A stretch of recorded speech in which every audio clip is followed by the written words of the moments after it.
Jean-Dominique, est-ce que c'est un succès américain ou un succès donc en trompe-l'œil, d'après ce qu'on entend?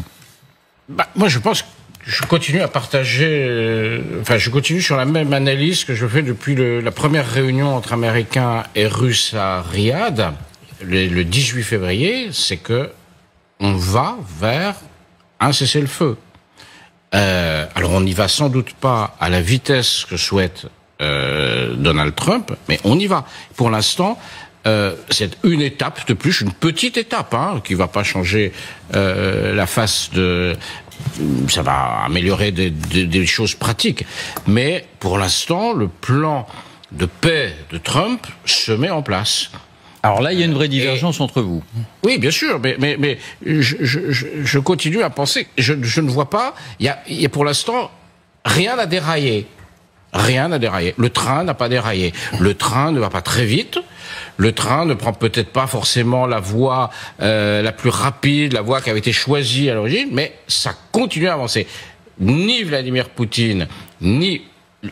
C'était le principal obstacle. Ni les Ukrainiens, qui n'en ont absolument pas les moyens, n'ont fait jusqu'à présent dérailler le train qui va dans cette direction, qui est le train de Donald Trump. Ce que dit Gwendoline, pardon Jean-Dominique, c'est que, et pour cause, ils n'ont pas fait obstacle, parce qu'en fait, ça fait leurs affaires. Oui, bien sûr, mais attendez, s'il y a un accord, mais la paix fera leur affaire à la fin, vraisemblablement, parce que il est clair que le grand bénéficiaire de la paix ou du cessez-le-feu, ne sera pas l'Ukraine. C'est l'Ukraine qui va payer l'addition.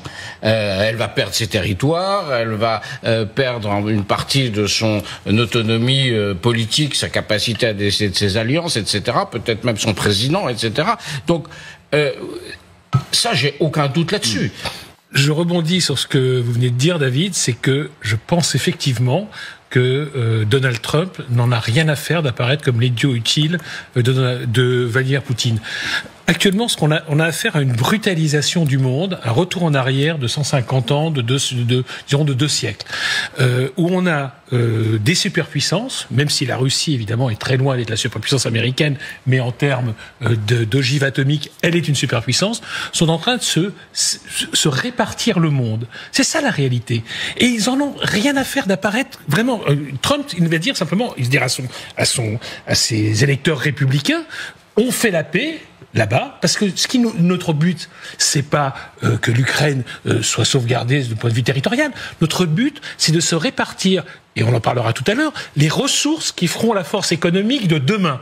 Et cet accord avec la Russie, ça nous ouvre l'accès aux matières rares, aux matières rares ukrainiennes, mais aussi russes. Parce que ce qui se joue derrière, c'est ça aussi. C'est des échanges entre les deux superpuissances qui vont s'entendre sur le dos des Ukrainiens et sans doute des Européens.